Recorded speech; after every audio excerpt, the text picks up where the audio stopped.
ফিরোজ ভাই, আপনাকে দিয়ে শুরু করতে চাই আজকে, কারণ বিষয়টি যেটি আমরা নিয়ে এসেছি, রাজনীতিতে মব কেন লাগবে আসলে, কেন সাবেক অন্তর্বর্তী সরকারের সাবেক একজন ছাত্র উপদেষ্টা যিনি এখন কোনো রাজনৈতিক দলের সাথে যুক্ত নেই, তিনি তার ফেসবুক পোস্টের মাধ্যমে একটি মন্তব্য করেছেন এবং সেখানে তিনি বেশ কিছু আশঙ্কা প্রকাশ করে হুঁশিয়ারি দিয়েছেন। একটি বলেছেন যে জুলাই আদর্শিক ঐক্য বিভক্ত হয়ে পড়েছে, ডান বামকে নিচ্ছে না, বাম ডানকে নিবে না, তো যারা অডান যারা অবাম তারা যেন নিজেদের মতো একটা কিছু খুঁজে নেয়, না হলে আসলে নিজের মব না থাকলে মায়ের একটাও মাটিতে পড়বে না, এই হুঁশিয়ারি তিনি দিয়েছেন। রাজনীতিতে আসলে এই মবের প্রয়োজনীয়তা কি সত্যি আছে কিনা, জুলাইয়ের পরে এই মবের কথা কিংবা মবের প্রয়োজনীয়তা কেন আলাপটা আসছে? আসলে আমাদের এই বর্তমানে যে রাজনৈতিক দল এবং রাজনীতি, এটা বড় অদ্ভুত কম্বিনেশন। ধরেন বাংলাদেশে যে 5ই আগস্ট একটা গণ অভ্যুত্থান সংগঠিত হলো, আমি আজকে খুব ঘুরে ঘুরে দেখছিলাম পুরনো ফুটেজ দিয়ে একটা চ্যানেলের এগুলো, সেখানে গণমানুষের যেই চেহারাগুলো 5ই আগস্টের পরে রাজনৈতিক দলগুলোর সেখানে সমাবেশগুলোর চেহারা আর 5ই আগস্টের আগের চেহারাগুলোর আমি মিল পাই না। সেখানে একটা সবার সর্বস্তরের একটা অংশগ্রহণের মধ্য দিয়ে এটা বোঝা যায়নি এটা কি আওয়ামী লীগ, এটা বিএনপি, এটা জামাত নাকি কি। এখন কিন্তু বোঝা যায়, আপনি সংসদের দিকেও তাকায় দেখেন, বোঝা যাবে যে পোশাকের মধ্য দিয়ে রাজনীতির বিভাজনটা। সমস্যাটা এখানে, আপনি এখানে যদি একাধিক গণতান্ত্রিক রাজনৈতিক দল থাকতো এবং তারা যদি এই গণ অভ্যুত্থানে সম্পৃক্ততা ঘটতো, তাহলে আজকে প্রশ্নটা উঠতো যে আমরা এই গণতন্ত্রকে সংহত করার জন্য কি সামনে এগোবো, কিভাবে আমরা সংসদকে আরও শক্তিশালী করব, সংসদীয় কমিটিগুলোকে দায়বদ্ধতা করব, জবাবদিহিতা করব, প্রশাসন বিচার বিভাগ ঢেলে সাজাবো ওই লাইনে। কিন্তু এখানে দেখেন প্রশ্ন উঠলো যে সব পাল্টাইতে হবে, পুরো সংবিধানটা উল্টায় দিতে হবে। আচ্ছা দিল, উল্টায় দিয়ে কি করবে আমি এটা বুঝতেছি না, এবং কারা বলতেছে। এখানে দেখেন আপনি গণতান্ত্রিক ধারায় আমরা জানি যে একটা গণতান্ত্রিক জাতীয়তাবাদী শক্তি হচ্ছে বিএনপি, তার বাইরে যে একটা দল, সেই দল তো মূল লক্ষ্য হচ্ছে ইসলাম এবং ধর্মীয় আদর্শ প্রতিষ্ঠা করা। আপনি দেখেন আফগানিস্তানে যে একটা সশস্ত্র গণ অভ্যুত্থান হলো, তার মধ্য দিয়ে কী হলো, সেটাই হয়েছে, যেই লক্ষ্যে অভ্যুত্থান হয়েছে সেটাই হয়েছে। ইরানের শাহর বিরুদ্ধে 80-র দশকের একটু পুরনো ইতিহাসটা টানি প্রাসঙ্গিক ক্রমে, সেখানে বাথ কমিউনিস্ট পার্টি আর ইসলামিক পার্টি তারা যৌথভাবে শাহের বিরুদ্ধে আন্দোলন করে গণ অভ্যুত্থান ঘটালো, ক্ষমতায় গেল শাহ, যেহেতু বড় প্রভাবশালী। তারা ক্ষমতায় যেই বাথ কমিউনিস্ট পার্টির সদস্যদেরকে নির্বিচারে কচুকাটা করতে লাগলো, করতে করতে একদম নিঃশেষ করে ফেললো। বাংলাদেশে দেখেন এখানে একটা ধর্মীয় ধারা রাজনীতি আর একটা হচ্ছে গণতান্ত্রিক ধারা রাজনীতি। আপনার লক্ষ্যটা কি? আপনার লক্ষ্যটা হচ্ছে গণতন্ত্র, নাকি আপনার লক্ষ্যটা হচ্ছে ইসলামিক ধারাদের যে বক্তব্য সেই অনুযায়ী আপনি একটা ইসলামিক স্টেট প্রতিষ্ঠা করবেন? সংকটটা এখানে। যারা মনে করে যারা ইসলামিক স্টেট করবে, তারা মনে করে যা কিছু এই পর্যন্ত হয়েছে সব বাদ দিয়ে আমরা আসলে ইসলামিক ধারায় এমন একটা সংবিধান রচনা করি, একটা রাষ্ট্র কাঠামো গড়ে তুলি। যার কারণে আপনি পথে ঘাটে দেখেন না তৌহিদি জনতা, এটা তো 5ই আগস্টের আগে ছিল না। তৌহিদি জনতা 5ই আগস্টের পরে উদ্ভব ঘটলো কী করে? আচ্ছা ধরলাম যে আওয়ামী লীগের 32 নম্বর এগুলি আক্রান্ত হলো, তাহলে শতাধিক যে মাজার, যেই মাজারগুলো হচ্ছে ইসলাম ধর্মীয় অনুরাগীদের আদর্শে, এই সুফিদের মানে আদর্শে বা তাদের নেতৃত্বে এগুলি প্রতিষ্ঠিত হয়েছে, সেইগুলি আক্রান্ত হইল কেন বলেন? কই এটা তো 5ই আগস্টের আগে হয়নি, 5ই আগস্টের পরে হলো কেন? তার মানে হচ্ছে এই যে বিভাজনটা এখানেই, বিভাজনটা হলো একটা গণতান্ত্রিক ধারা আর একটা হচ্ছে ধর্মীয়।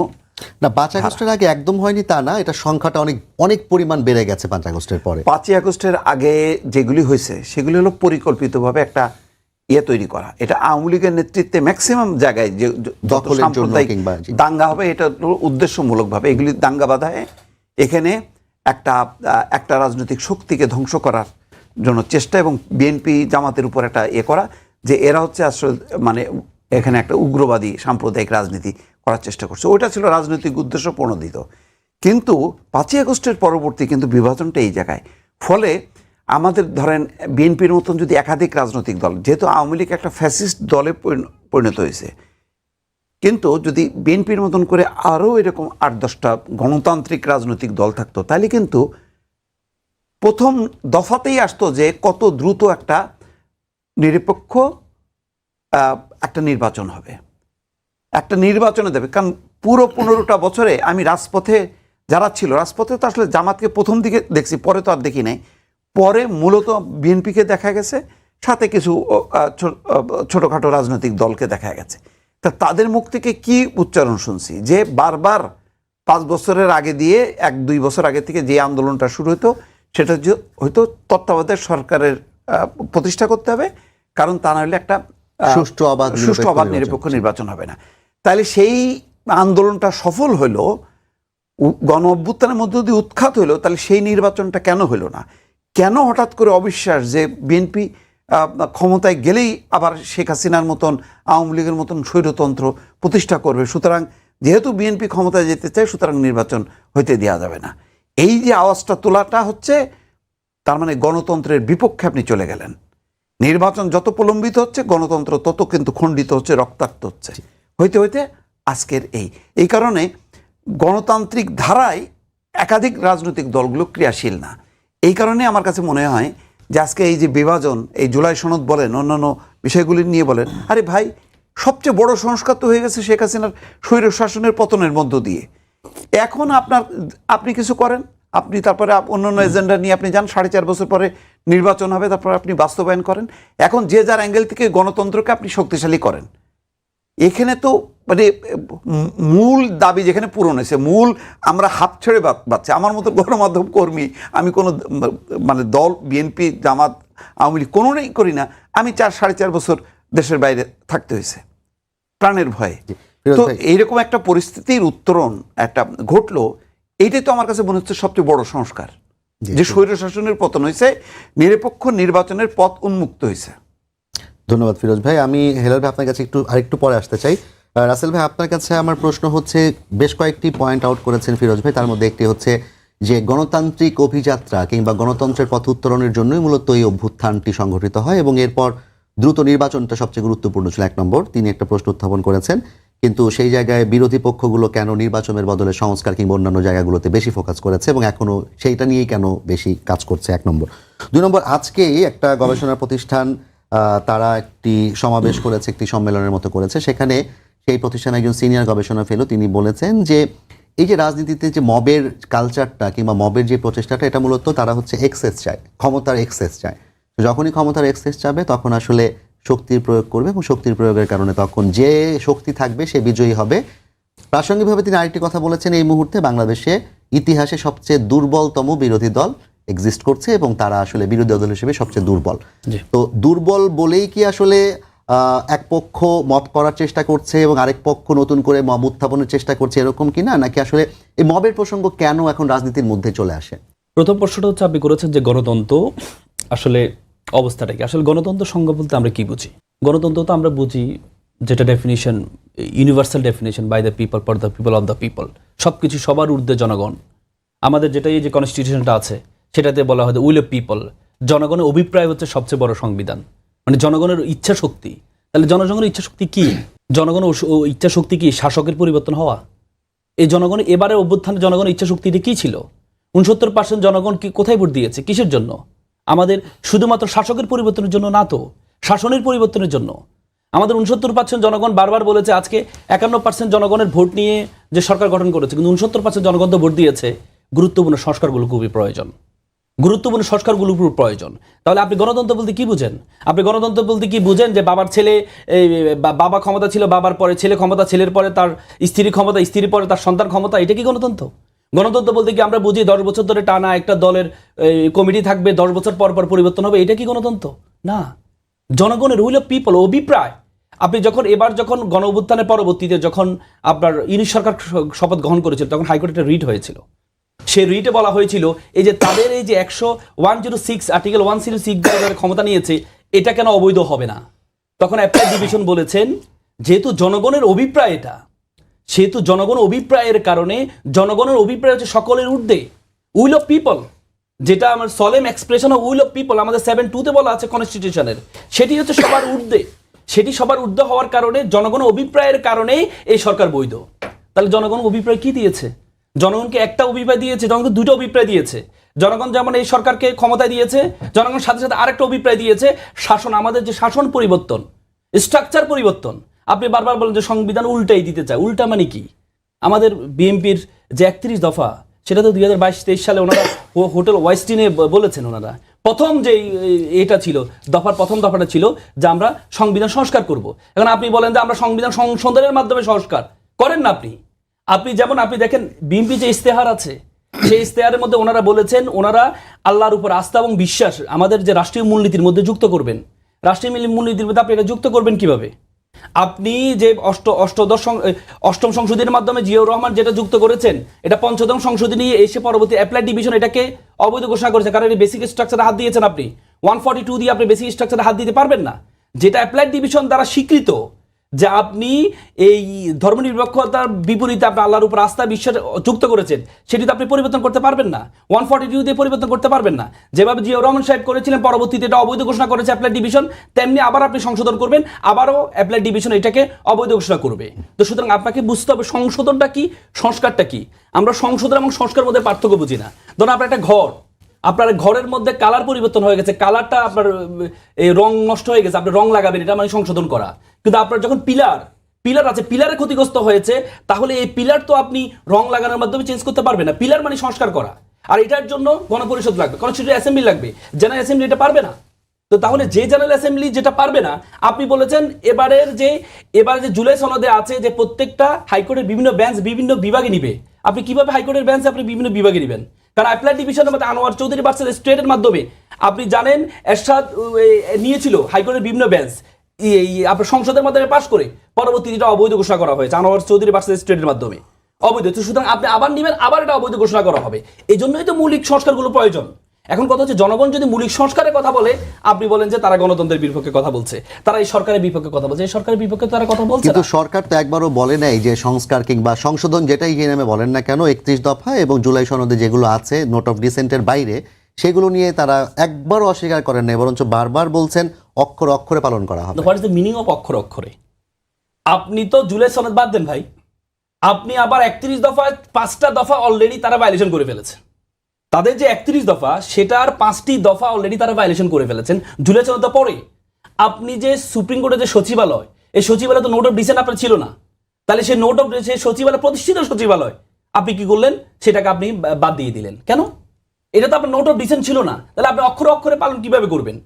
আপনি বলেছেন না আমরা এটাকে সুন্দরভাবে সংশোধন করবো। আপনি সুন্দরভাবে সংশোধন, আপনি আমার খাওয়ার পেটে খাবার ঢুকেছে, আপনার পেট থেকে বের করে খাবার নিয়ে বলে তো তোমাকে ভবিষ্যতে খাবার দেওয়া হবে কেন? আর আমি তো পেটে খাবার নিয়েছি, এটা খাই আমি। সচিবালয় তো প্রতিষ্ঠা হয়ে গেছে, জনবল নিয়োগ হয়ে গেছে, সেই জনবল সচিবালয় সবকিছু আপনি বাদ দিয়ে দিলেন। তো তাহলে আপনি নতুন করে করবেন আমি কিভাবে বুঝবো? আপনি তো আমার পেটের খাবার নিয়ে গেলেন, আপনি আবার নতুন করে আমাকে খাবার কিভাবে দিবেন? আপনি দেখবেন 31 দফায় প্রথম দফা তারা ভায়োলেশন করেছেন। এরপরে বলেছেন ওনারা স্থানীয় নির্বাচন কখনো প্রশাসক নিয়োগ করবে না, সেটা ভায়োলেশন করেছেন।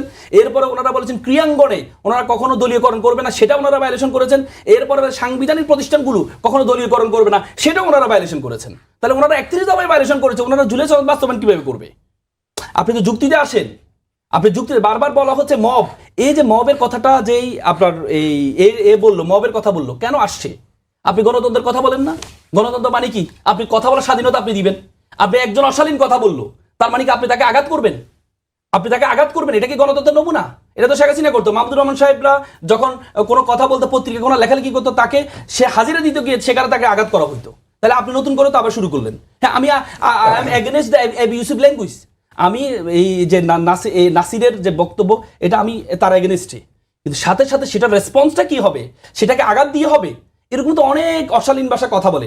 এই যে যাকে সচিব পদমর্যাদা রাশেদ খান, তাকে যে সে তো অশালীন ভাষা ভয়ঙ্করভাবে কথা বলে, জামাতের আমিরকে নিয়ে সাদা শয়তান বহু ধরনের কথা বলেছে, তার মানে কি তাকে আঘাত করা হবে? আজকে যে রাষ্ট্রপতি রিসেন্টলি বিদায় নিয়েছেন, তিনি জিয়াউর রহমান সাহেব নিয়ে কি বলেছেন? জিয়াউর রহমান সাহেবকে বলেছেন উনি নাকি সামরিক ক্ষমতার মাধ্যমে স্বাধীনতার চেতনা ধ্বংস করেছেন। সেই রাষ্ট্রপতিকে আমরা গার্ড অফ অনার দিচ্ছি না? তো তাহলে আপনি কথা কেউ বললে তার কথা বিপরীত হলে আপনি তাকে আঘাত করবে, এটা কি গণতন্ত্র নমুনা? সেটা তো হতে পারে না গণতন্ত্র নমুনা। তাহলে আপনি গণতন্ত্র বলতে তো আপনি তাকে বাকস্বাধীন, আপনি যদি সে যদি অপরাধ করে, সে যদি অশালীন কথা বলে, তাহলে আপনি তার এগেইনস্টে মামলা করেন, ফৌজদারি। তাহলে এখন কি যদি কারো উপর আঘাত আসে কথার বিপরীতে, তাহলে সেই আঘাতের কি পাল্টা আঘাত করা হবে? এটাই কি চলতে থাকবে? আপনাকে কেউ যদি তার ভাষা আপনার পছন্দ হলো না, তাহলে এটার প্রক্রিয়াটা কি হবে?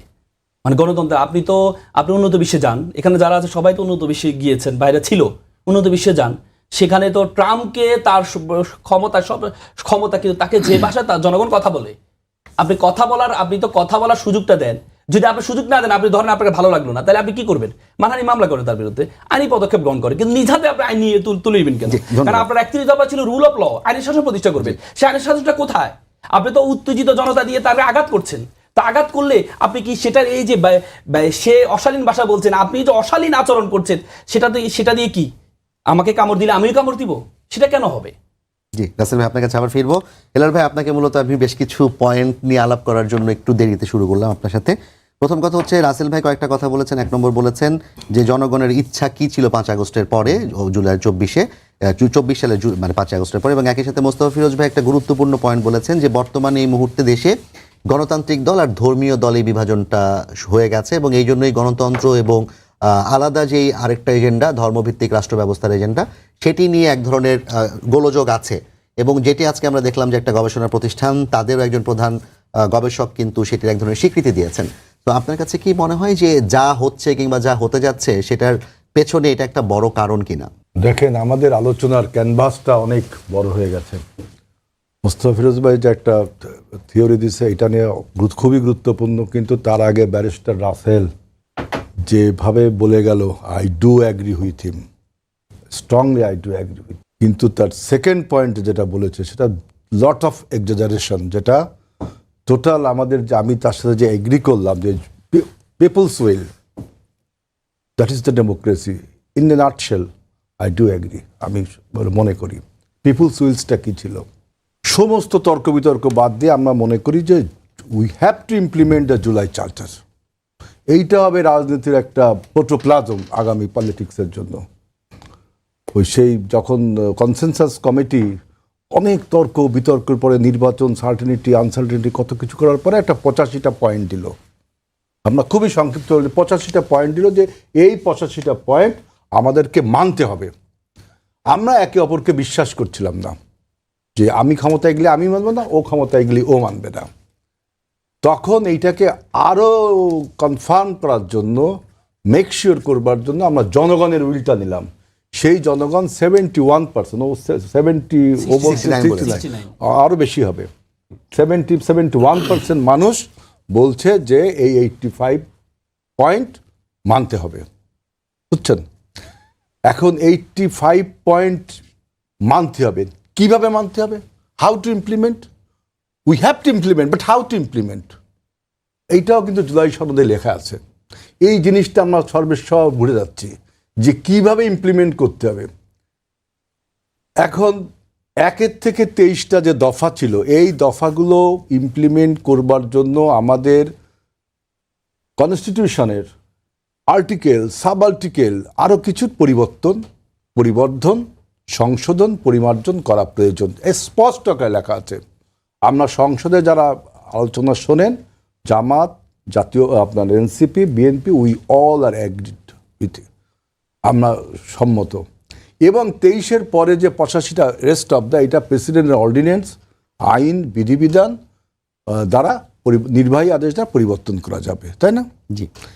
এইটাকে প্রতিপালন করবার জন্য আমাদের সংসদে 7টি কর্মদিবস না 15টি কর্মদিবসে তর্ক বিতর্কের পরে আমরা কি হলাম যে প্রথমে আমাদের যে 133টা অর্ডিন্যান্স ছিল, এটা সবাই জানেন, যেটা নিয়ে ও বলছে যে ওই যে জুডিশিয়ারি, তারপরে ওই যে বিচার বিভাগের কমিশন, এটা বলছে না 133টা অর্ডিন্যান্সের মধ্যে 20টা অর্ডিন্যান্সকে আমরা বিল আকারে তুললাম না, আলোচনা করলাম, যেহেতু ওই অর্ডিন্যান্সগুলো যখন কনসেনসাস কমিটি দেয় সেখানে অনেক লুপহোলস আছে, এইটা আইন আকারে আনতে গেলে অনেক সমস্যা হবে।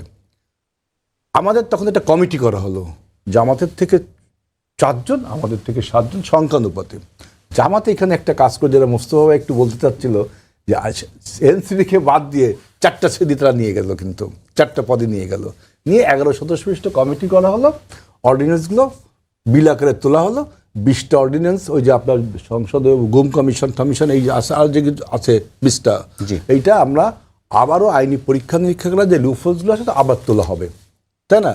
এবং এইবার মজার যে এইটা আমার ইম্পর্টেন্ট বিষয় না আমার কাছে, এই অর্ডিন্যান্সটা মজার বিষয় হলো এই যে 85টা যে পয়েন্ট, এখন এইটাকে বাস্তবায়ন করতে হবে। জুলাই সনদে যা লেখা আছে, ওই যে অক্ষরে অক্ষরে আমরা বলি না, জুলাই সনদে যা লেখা আছে বাস্তবায়ন করতে হবে। যেহেতু আমরা সবার আগে সিগনেচার করেছি, জামাত সিগনেচার করতে চাইনি, সবাই জানেন তাদের আন্তরিকতা কেমন।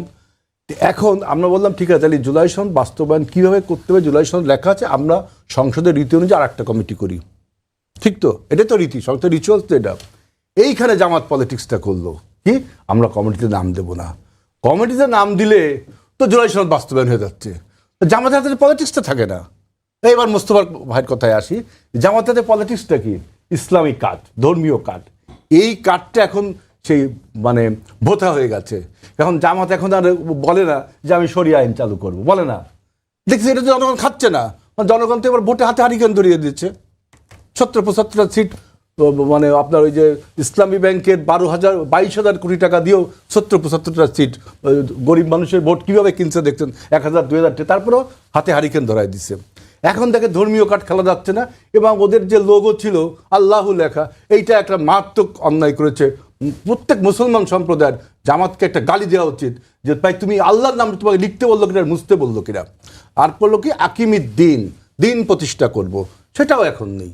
আজকে দেখি না, সেটা চেঞ্জ করতে চেয়েছিল কিন্তু আছে এখন। না, ওদের যে সংবাদ সম্মেলন হয় সেখানে থাকে না। আজকে দেখলাম বাংলা ভিশন একটা ফটোকার্ড ছাপেছে, সেখানে দেখি ওই লোগোটা বসিয়েছে। আমি কিরে, এই লোগোটা ছিল না, এই আল্লাহ আর আকিমিদ্দিন, এটা তো ওদের সংবাদ সম্মেলন দেখেন এই রিসেন্ট নেই। তার মানে কি আকিমিদ্দিন মানে কি, আমি দিন কায়েম করব, প্রতিষ্ঠা করব। তার মানে তারা দিন প্রতিষ্ঠা করবে না, দিন মানে ব্যবস্থা, মানে সিস্টেম। ওইখান থেকে সরে আসলে এখন তাদের হাসে আছে এই যে আমাদের 24-এর গণ অভ্যুত্থানের যে প্রোটোপ্লাজম, জুলাই সনদ, এইটাকে নিয়ে আমাকে রাজনীতি করতে হবে। এইটার যদি কমিটিতে আমি নাম দিই, তাহলে তো জুলাই সনদ বাস্তবায়ন, আমার হাতে তো রাজনীতিতে এখন নবটঙ্কা থাকে না। এখন এইটাকে আমরা মানি না, কমিটিতে নাম দিল না। যদি আপনার আন্তরিকতা থাকতো তাহলে আপনি জুলাই সনদ স্বাক্ষর করতেন, আপনি ডেপুটি স্পিকার দিতেন, আপনি নারীদেরকে 15 জন সদস্য 5% কিছুই দিলেন না, জুলাই সনদ মানলেন না। বা জুলাই সনদের বাস্তবায়নের জন্য কমিটি করব, সেই কমিটিতেও নাম দিলেন না। এখন কি করছেন যে আমরা জুলাই সনদে আমরা পালন করব, বাস্তবায়ন করবো। এখন ওরা যদি কমিটিতে নাম না দেয়, আমরা এবার সংসদে কি করবো, আমাদের বাস্তবায়ন করতে হবে, কেন উই আর কমিটেড জনগণের কাছে। এইবার আসেন ও আর একটা কথা বলছে, এটা নিয়ে ওরা পলিটিক্সটা করে, জামাতটা পলিটিক্সটা করতেছে। এই সমস্ত মানে 2 নম্বরই পলিটিক্স, এটা জনগণ মানুষ বোঝে। BNP is too much cordial and BNP shows their cordiality by implementing all the আপনার রুলস অ্যান্ড লজ। আপনি দেখেন যে আমরা আগে সিগনেচার করলাম, আমরা আপনার ডেপুটি স্পিকার তাদেরকে বললাম নিব না, ওনার প্যাকেজ চাই, কী প্যাকেজ চাই বোঝে না। তারপর আরেকটা কথা বলতেছে যে গণপরিষদ লাগবে, কারণ এই বক্তব্যটা কি ছিল, এই যে আপনার প্রেসিডেন্টের আদেশ জুলাই সনদ বাস্তবায়নের জন্য কনসেনসাস কমিটিটা 2 নম্বরই করে গেছে। আমি আমার ব্যাখ্যা দিয়ে বলছি, 2 নম্বরটা এখানে করছে যে আমরা গণভোটের রায়, গণভোটের কথা বললাম, জনগণের ভোট দিলাম, ওরা গণভোট অধ্যাদেশ, গণভোট জুলাই সনদ বাস্তবায়ন আদেশ জারি করলো, প্রেসিডেন্ট অর্ডার। সেইখানে ব্র্যাকেটে লিখলো জুলাই সনদ উইদিন ব্র্যাকেট সংবিধান সংস্কার পরিষদ। এইটা হলো 2 নম্বরই। এই যে আপনি লিখলেন উইদিন ব্র্যাকেট সংবিধান সংশোধন, এটা কার সাথে কথা বলে লিখছেন আপনি? আমাদের কনসেনসাস কমিটি যখন সমস্ত দল, তখন কি আপনি কথা বলছেন? এটা আলী রিয়াজ সাহেব যার সময় একটা প্যাচ লাগাই দিয়ে গেলো যে জামাত তুমি আসো এই জুলাই সনদ দিয়ে থাকো, বিএনপি তুমি নির্বাচন নিয়ে থাকো, এই সমস্ত 2 নম্বরই পলিটিক্স, আর জনগণ মানুষ বোঝে। এই জন্যই তো ভোটে এবার হাতে হারিকেন ধরিয়ে দিয়েছে, বুঝছেন? সেই জন্য বলছি যে আর একটা কথা বললো যে যে দেখেন জামাত কত বড় রাজনৈতিক ভণ্ডামি। সর্বশক্তিমান আল্লাহর প্রতি আস্থা এবং বিশ্বাস, এটা হলো বিএনপির আপনার গঠনতন্ত্রে রয়েছে। আমরা 5th অ্যামেন্ডমেন্ট যখন বদল হলো, 5th অ্যামেন্ডমেন্টে তো 5ম সংশোধনীর মধ্যে আমরা এটা তো করলাম, এই যে আপনার ওই যে ধর্মনিরপেক্ষতা থেকে আল্লাহর প্রতি আস্থা ও বিশ্বাস। এখন কনসেনসাস কমিটি যে আমাদের মূল 4টি প্ল্যানের মধ্যে যেটা দিল যে সাম্য, মানবিক মর্যাদা, ধর্মীয় স্বাধীনতা, এর সাথে আমরা বললাম হ্যাঁ এটা আমরা মানি, এর সাথে আমাদের যেহেতু আল্লাহর প্রতি আস্থা এবং বিশ্বাস, এটা আমাদের পার্টির একটা প্রধান বিষয়, এইটা আমার যুক্ত করে। এইটা হলো আমাদের নোট অফ ডিসেন্ট। জামাত কিন্তু এটা নোট অফ ডিসেন্ট দিল, দেখেন এত আল্লাহ আল্লাহ করে, এত আল্লাহ আল্লাহ করে, আল্লাহর নামটা দেওয়ার সময় না আমি এখানে আর নোট অফ ডিসেন্ট দিলাম না। এখন নোট অফ ডিসেন্টটা দিলাম, দেওয়ার পর কনসেনসাস কমিটি কি বললো যে সমস্ত বিষয়ে নোট অফ ডিসেন্ট আছে, এটা কিন্তু সবাই রিপোর্টার পড়ছে। ব্যারিস্টার সাহেব তো রাসেল রেটরিকটি বলে গেল, আমাদের আপকামিং জেনারেশনটা আমি দেখলাম যে পলিটিক্যাল রেটরিক ব্যবহার করতে খুবই উস্তাদ। আমাদের বাংলাদেশের রাজনীতি কিন্তু পলিটিক্যাল রেটরিক, শেখ মুজিব হাউ মাউ করে কথা বলতো। আমাদের এই বর্তমান প্রজন্ম দেখলাম একটু মানে ঠান্ডা হয়ে কথা বলা, যে আপনার কনসেনসাস কমিটি বলল যে আপনার যে সমস্ত নোট অফ ডিসেন্ট আছে এইগুলো যেই দল জিতবে, মনে করেন আমি জিতছি, আমি 51% লোক আমাকে ভোট দিছে, তাহলে আমি আমার নোট অফ ডিসেন্টটা বাস্তব, কনসেনসাস কমিটির কথা, তাদের সদিচ্ছা, এখন আপনি কিভাবে অবশ্যই আমরা এবার সংবিধানের মূলনীতিতে কনসেনসাস কমিটি যেটা করছে তার সাথে আমরা এটা যোগ করব, তাই না? তো এই যে আপনি দেখেন যে একটা কথা বললো যে আপনার ওই যে প্রভোকেটিভ হচ্ছে, যেমন আমাদের নাসিরউদ্দিন পাটোয়ারি, ও খুব মানে কথাবার্তা বলে, এটা ও বলুক, আপনি ওটা ন্যারেটিভ দাঁড় করায় আমাদের বিরুদ্ধেও, মানে চ ব স দিয়ে বর্গজ ঠ দিয়ে কত রকম কথাবার্তা বলে, এইগুলো মানুষটাকে খারাপ বলে। দ্যাট ডাজ নট মিন, ওর সাথে আমি একমত যে আপনি তাকে পরে অ্যাটাক করবেন। এখন বিষয়টা হয়েছে কি, তার ন্যারেটিভের জবাব আমাকে ন্যারেটিভ দিয়ে দিতে হবে।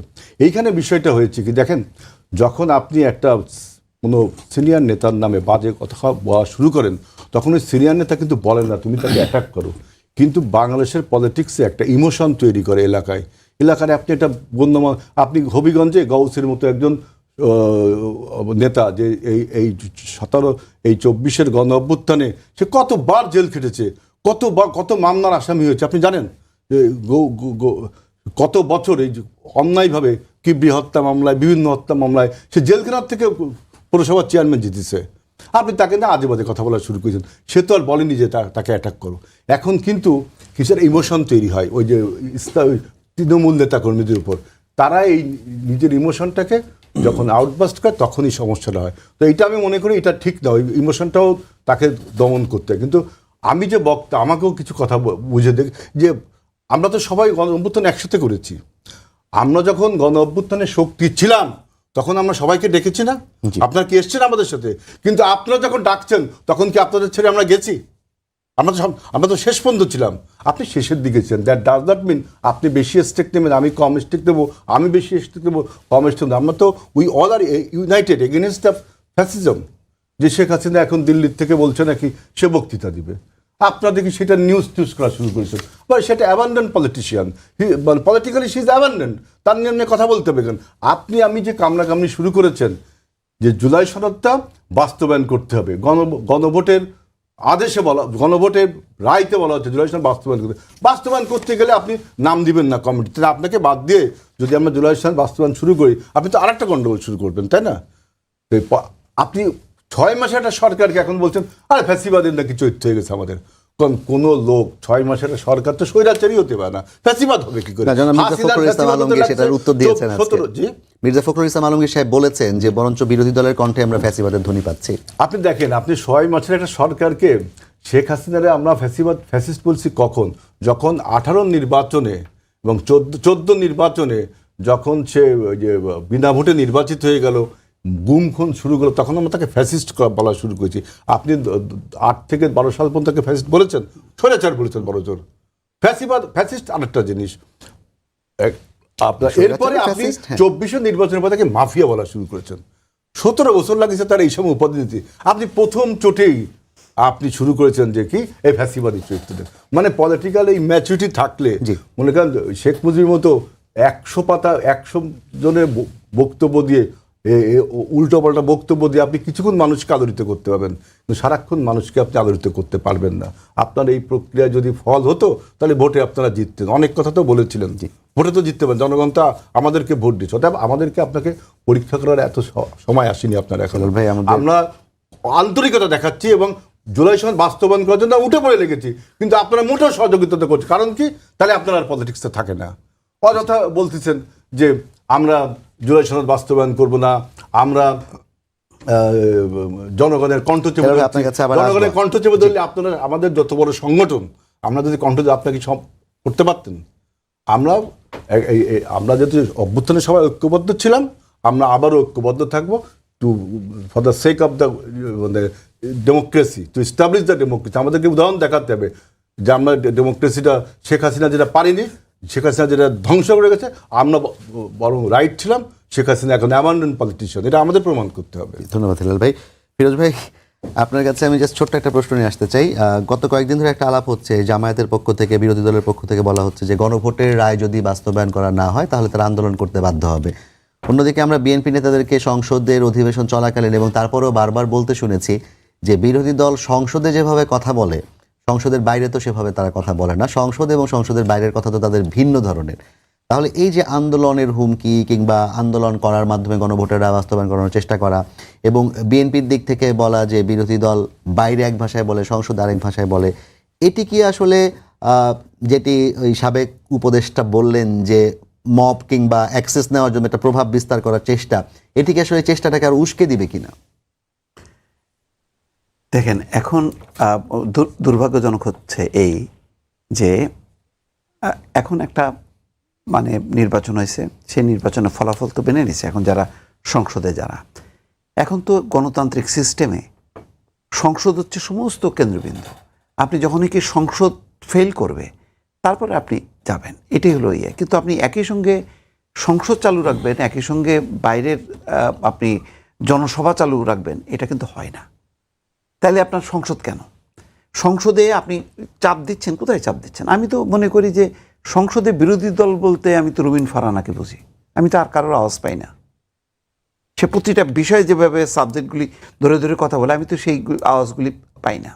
তার মানে এই জায়গার আপনি কিছু করতে পারতেছেন, আপনি যুক্তি তর্ক দিয়ে করতে পারতেছেন, আপনি বাইরে যে বলগাহীন উক্তি করতেছেন, আচরণ করতেছেন, সেইগুলো তো আজকে দেখলাম কর্নেল অলি পর্যন্ত রিয়াক্ট করলো যে এটা কী ধরনের কথা।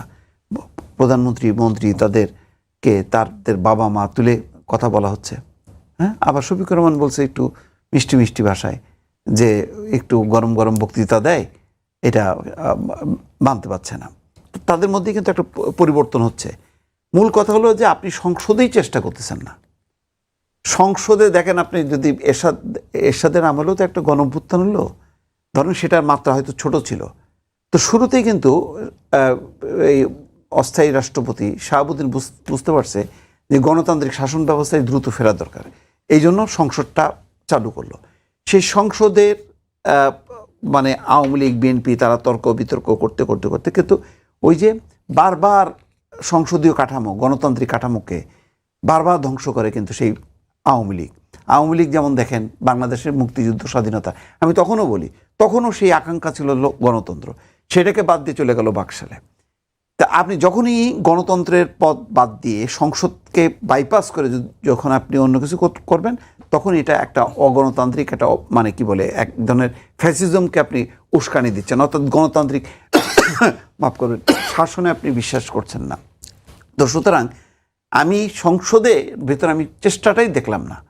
সংসদের মধ্যে যে এই যে আপনি ঠিক আছে গণভোটের ডিফারেন্স কি, বিএনপি দ্বিতীয় শপথ মানল না, বুঝলাম সে গণভোট মানে না।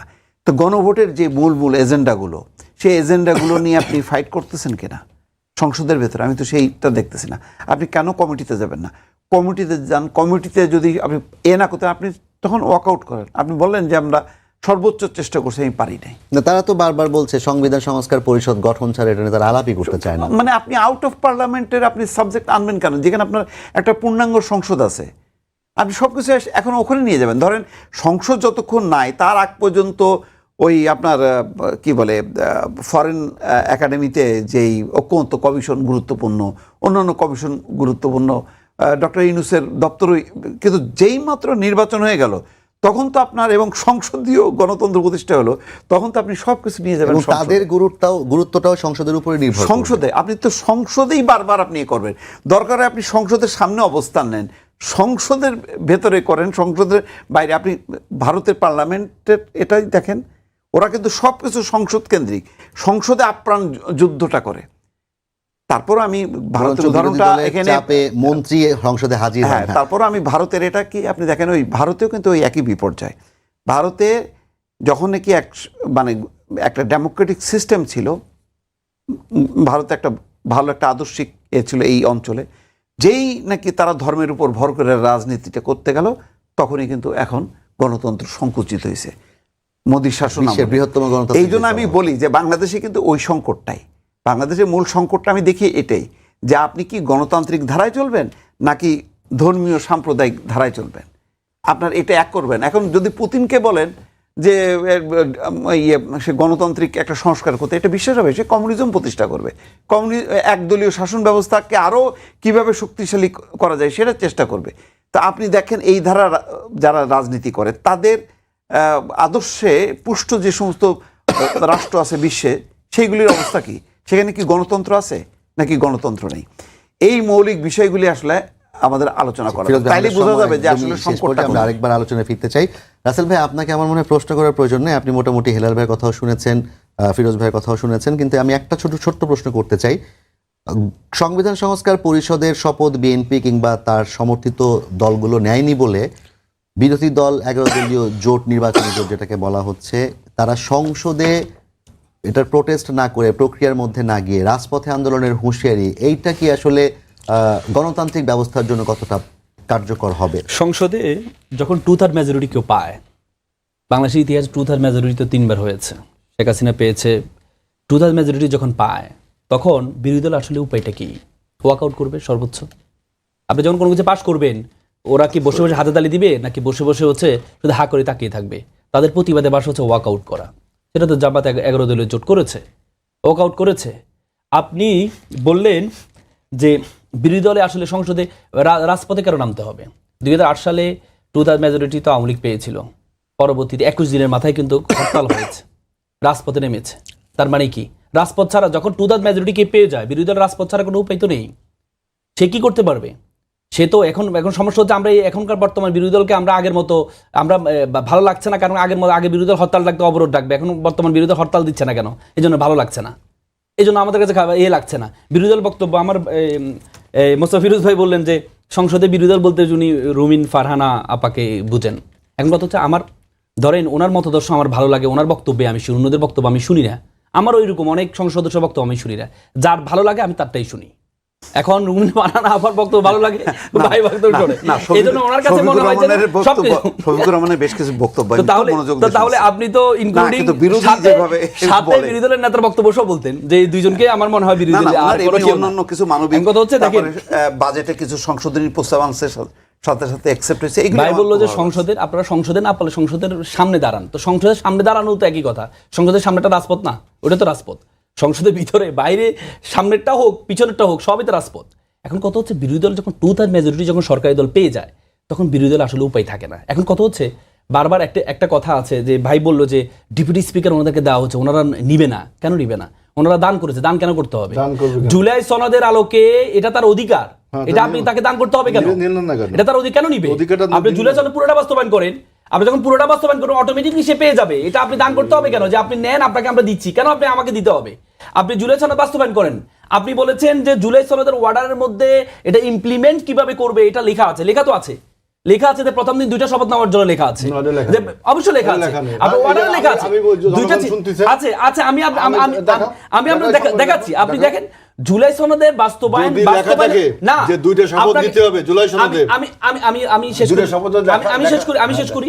আপনাকে নির্বাচন কমিশন, যে নির্বাচন কমিশনের অধীনে আপনি ইলেকশন করেছেন, সেই নির্বাচন কমিশন আপনাকে এই জুলাই সনদের যে অর্ডার, সেখানে বলা আছে যে নির্দিষ্ট সময় পরে একটা প্রথম যেটা হবে এটা হবে কনস্টিটিউয়েন্ট অ্যাসেম্বলি, পরবর্তীতে এটা জেনারেল অ্যাসেম্বলিতে কনভার্ট হবে, সেটি বলা আছে। তাহলে আপনি যে নির্বাচন কমিশনের অধীনে নির্বাচন করলেন, সেই নির্বাচন কমিশনের 2টি চিঠি আপনাকে দিয়েছে শপথ নেওয়ার জন্য, আপনি একটা নিলেন, আপনি আরেকটা নেন নাই। আপনি একটা কেন নেন নাই? আপনি বলেছেন এই শপথটা কি নেই, সংবিধানে নেই। তো তাহলে যে অন্তর্বর্তীকালীন সরকারের যে শপথটা নিয়েছে, এটা কি সংবিধানে আছিল? সংবিধানে ছিল না, এটা সংবিধানে ছিল না। তার মানে বুঝে না, আমরা সংবিধানের কথা বলিনি, আমরা বলছি যে কনসেনসাস কমিটিতে এরকম কোনো আলোচনা হয়নি যে 2টা শপথ নিতে হবে। সুতরাং নির্বাচন কমিশন আমাদের শপথ নেওয়ার জন্য কি জন্য এই নীল কাগজটি ধরিয়ে দিল, এটা কার অনুমতিতে দেওয়া হলো? স্বরাষ্ট্রমন্ত্রী প্রথম দিনে বলেছেন যে আমরা সংবিধান শপথটা যুক্ত করব, তারপর আমরা শপথ গ্রহণ করবো বলে না, এটা বলেছে তো প্রথম দিন বলা হচ্ছে যে আমরা এমপি শপথ নিব, এমপি কিন্তু শপথ অন্য যে নেওয়ার পরে শপথটা যদি আছে- আমরা দ্বিতীয় শপথটা নিই তাহলে প্রথম শপথটা কি নাল অ্যান্ড ভয়েড হয় না, এবং দ্বিতীয় শপথ নেওয়ার জন্য যে নীল কাগজটি ধরিয়ে দিয়েছে নির্বাচন কমিশন, তার কি সেই এখতিয়ার আছে? কারণ কি আমাদের কনসিস্টেন্স কমিটিতে যে আলোচনা হয়েছে এই আলোচনার বাইরে কোনো কাজ করা যাবে না, না, তাই তো? আমি আপনাকে উঠে বলিনি। স্বরাষ্ট্রমন্ত্রী দিন তো বলেছেন যে আমরা এই শপথটা, যেহেতু শপথটা সংবিধানে নেই, এটা আমরা যুক্ত করব, তারপরে আমরা শপথটা নিব।